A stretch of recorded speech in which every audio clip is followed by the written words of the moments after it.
Assalamualaikum warahmatullahi wabarakatuh. Alhamdulillahirabbil alamin. Assalatu wassalamu ala asrofil anbiya'i wal mursalin sayyidina wa maulana Muhammadin wa ala alihi wa sahbihi ajmain.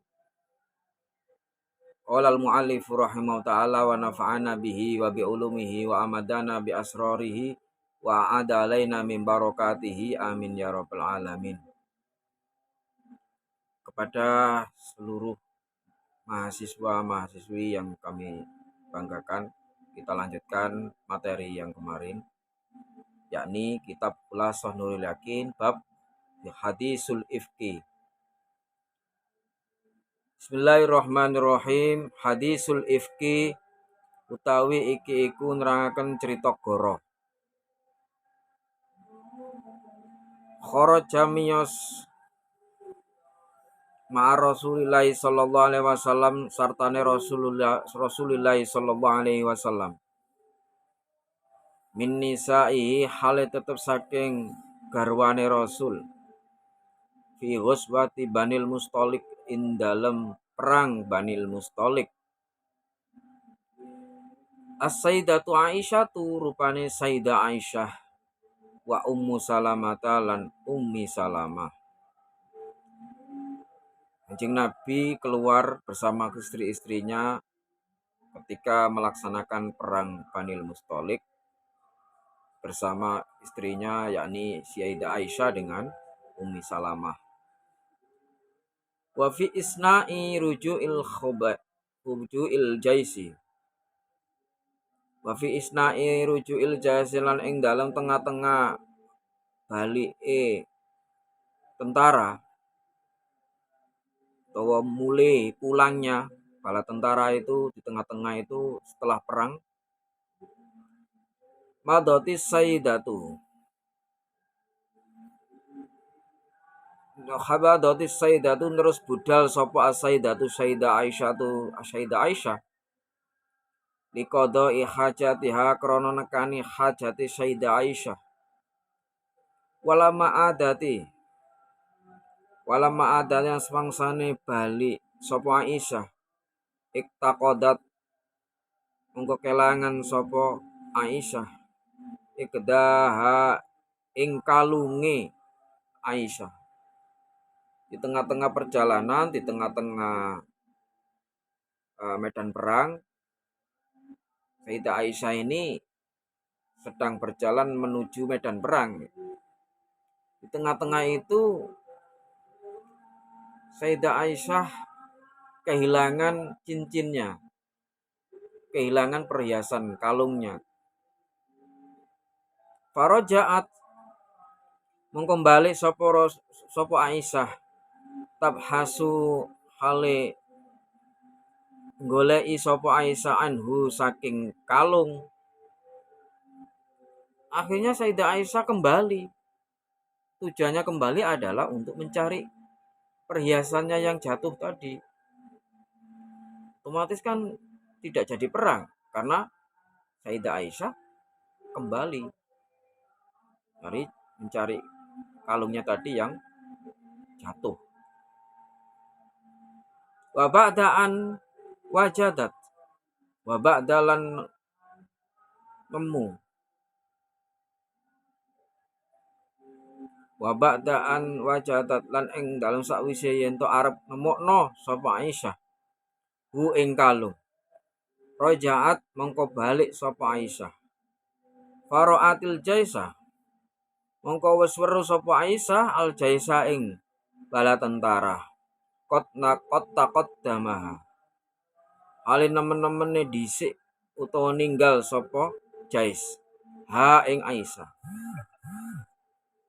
Jadi di tengah-tengah perjalanan Sayyidah Aisyah ini kembali untuk mencari perhiasannya yang jatuh tadi. Setelah menemukan perhiasannya yang jatuh, kemudian Sayyidah Aisyah ini mau berangkat lagi. Tiba-tiba bala tentaranya tadi sudah jauh ya, ditinggal lah.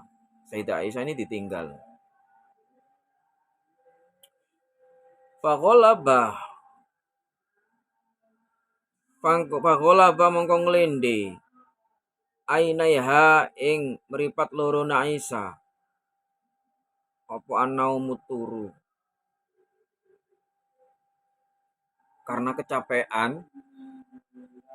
Ya tadi mungkin ya kalau sekarang itu karena perjalanan menuju peperangan itu kan melelahkan. Di samping juga Sayyidah Aisyah ini eh, perhiasannya jatuh ya. Jadi waktunya banyak termakan untuk mencari perhiasannya tadi yang jatuh. Di samping juga bala tentara sudah jauh perjalanannya, Sayyidah Aisyah itu ditinggal. Maka saking lelahnya Sayyidah Aisyah ngantuk ya. Fagholabatin naum itu ngantuk. Bahasa Arabnya ngantuk. Fagholabatin naum. Fagholabatin naum ainai.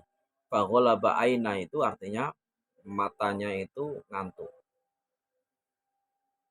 Fanamat mangko turu sapa Aisyah fitoriqi ing dalem dalan. Akhirnya Sayyidah Aisyah tertidur ya di jalan. Jadi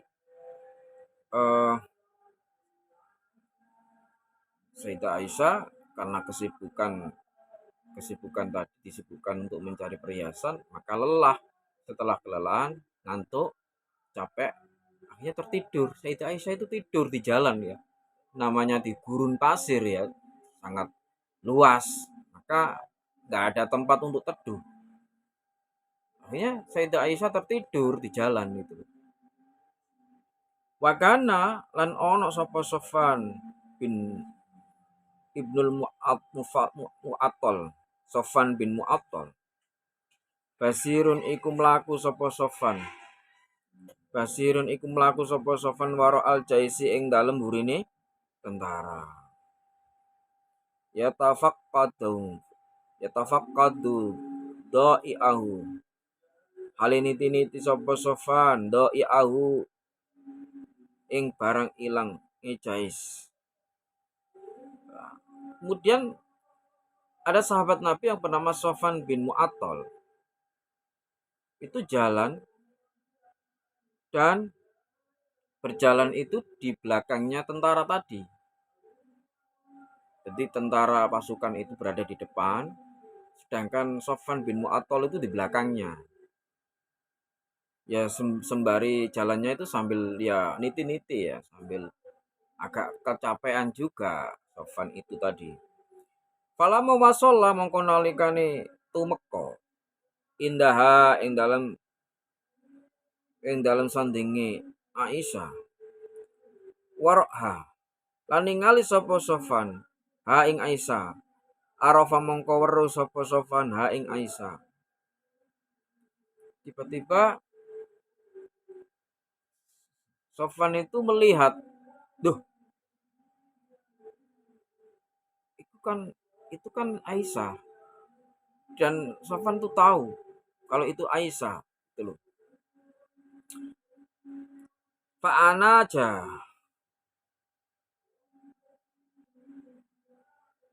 Fa'ana aja mengko ndingklukno sapa Sofwan ro tahu ing kendaraane Sofwan. Wa arkabahalan numpakaken sapa Sofwan. Atau menaikkan sapa Sofwan ha ing Aisyah. Min ghairi ayatakallama. Ora arep yen to ngomong sapa Sofwan ha ing Aisyah.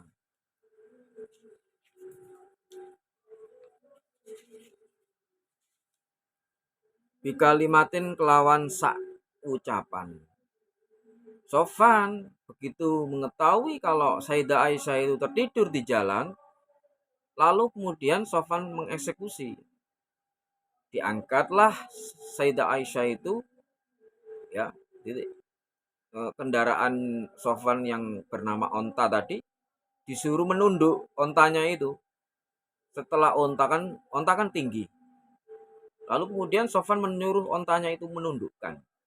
Akhirnya si onta itu menundukkan, lalu lah Sayyidah Aisyah diangkat, dinaikkan ke onta tadi. tanpa ngomong apapun, satu kalimat apapun, tidak bicara apa-apa. Pokoknya diangkat dan dinaikkan ke kendaraan itu tadi. Tumasaro mongko kari-kari melaku sapa Sofan yakudu kale nuntun sapa Sofan rohilatan ing tunggangan. Akhirnya Sofan menaikkan Sayyidah Aisyah, dirinya malah tidak naik, bahkan menuntun sang unta tadi. Luar biasa ya. Jadi memang harus begitu ya, dengan nyai itu kita menghormati. Kalau sekarang itu gak ada kendaraan onta, adanya mobil. Itu kadangkala sekarang itu santri-santri kalau ada punyai itu kita kadang di depannya. Punyai itu kalau sama sopir kan nggak mungkin duduk di depan, di tengah. Ini tawaduknya Sofan tadi. Hatta lahiko, sehingga nyusuli sopo Sofan bil jaisi kelawan tentara. Sampai Sayyidah Aisyah dinaikkan waktu keadaan tidur, kemudian diangkat, dinaikkan ke kendaraannya, dan akhirnya Sofan tadi menuju ke medan pertempuran tadi sampai ketemu dengan tentara-tentara yang lainnya. Fa'atahamu,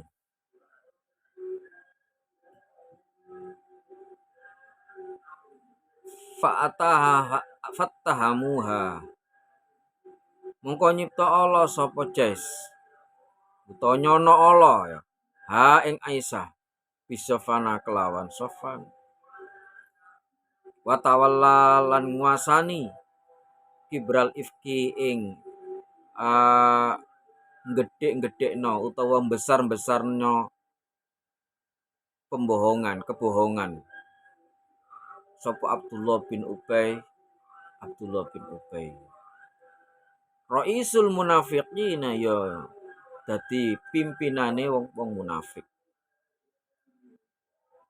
Wa kana lan hale ana sapa Rasulullah sallallahu alaihi wasallam baina musaddiqi ku tetep ing dalem antarane kang bener ya utawa percaya, wa mukadzibilan antarane goro lima usya maring kabar kang den sebaraken anha saking Aisyah.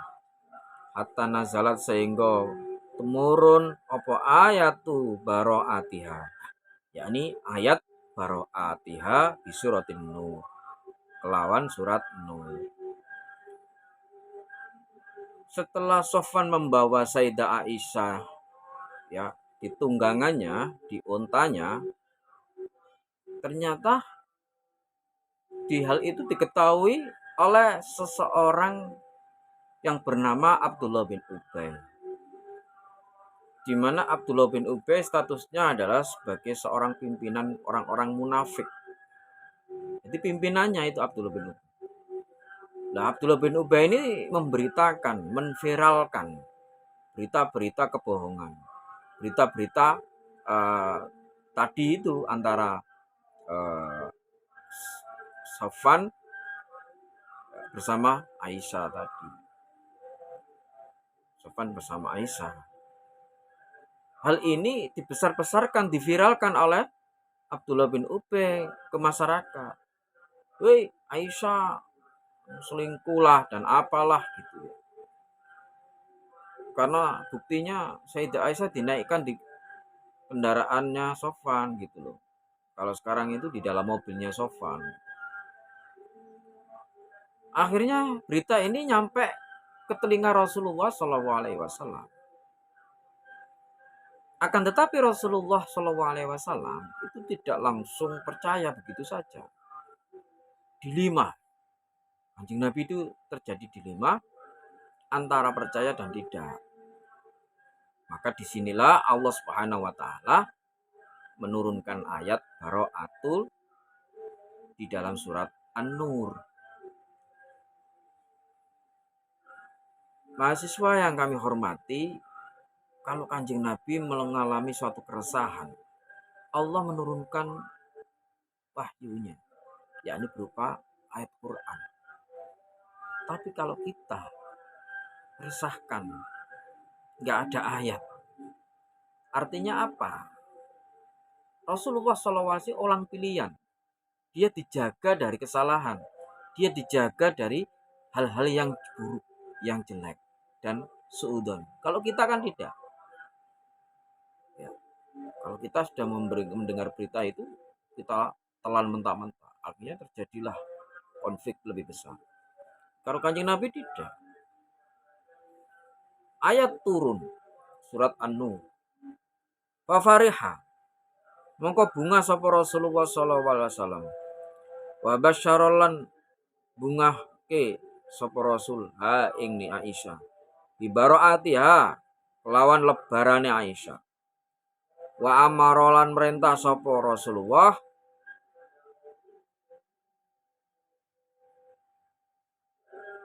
bihaldi kelawan nyabeti man ing wong sura hal ifki ing berita kebohongan. Sama niya jaldatan kelawan 80 jilitan utawa sabetan utawa pecut. Wa amarolan merintah sapa Rasul bijal diman kelawan mecut utawa sabetane wong saraha kang beritaaken bil ifki kelawan kebohongan sama nina jaldatan ing 80 sabetan utawa pecutan. Wa kanulan ana sapa man iku salah satun telu. Wahum utawi wong telu. Yakni Hamnatu bintu Jahsin, yakni Hamna binti Jahsin, wa Mistahun bin Utsatsa, wa Hasanun bin Tsabit. Jadi ada 3 orang yang memberitakan kebohongan terkait Sayyidah Aisyah. Begitu Rasulullah mendapatkan ayat tadi turun, maka Rasulullah merasa hatinya itu lega, merasa puas dan senang sekali, bahagia sekali. Apa isinya? Bahwa Aisyah ini terhindar dari berita-berita yang disampaikan oleh orang-orang munafik itu tadi. Bebas dari berita-berita yang jelek itu. Maka disinilah Rasulullah memberikan ultimatum, memberikan justice, bahwa sanksi barang siapa yang memberitakan berita kebohongan, dalam hal ini memberitakan berita bohong atau hoax atau kebohongan publik. Kalau sekarang itu kebohongan publik, maka hendaknya orang seperti itu harus dicambuk selama 80 kali. Subhanallah. Jadi seseorang kalau memberitakan kebohongan publik itu harus disanksi, yakni dipecut, dicambuk selama sebanyak 80 kali. 80 kali. Kalau di negara kita kan sistem hukumannya tidak seperti itu. Nah, harus dipenjara dan seterusnya. Ini kebohongan publik itu harus disanksi. Zaman Rasulullah. Nah, siapakah yang memberitakan kebohongan? Ada 3 orang. Yang memberitakan kebohongan itu ada 3 orang. Pertama adalah Hamna binti Jahsin dan wa Mistahu bin Utsatsa wa Hasanun bin Tsabit.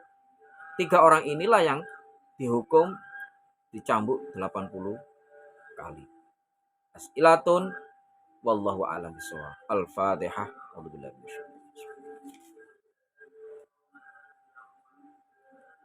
Demikian itu cukup kami.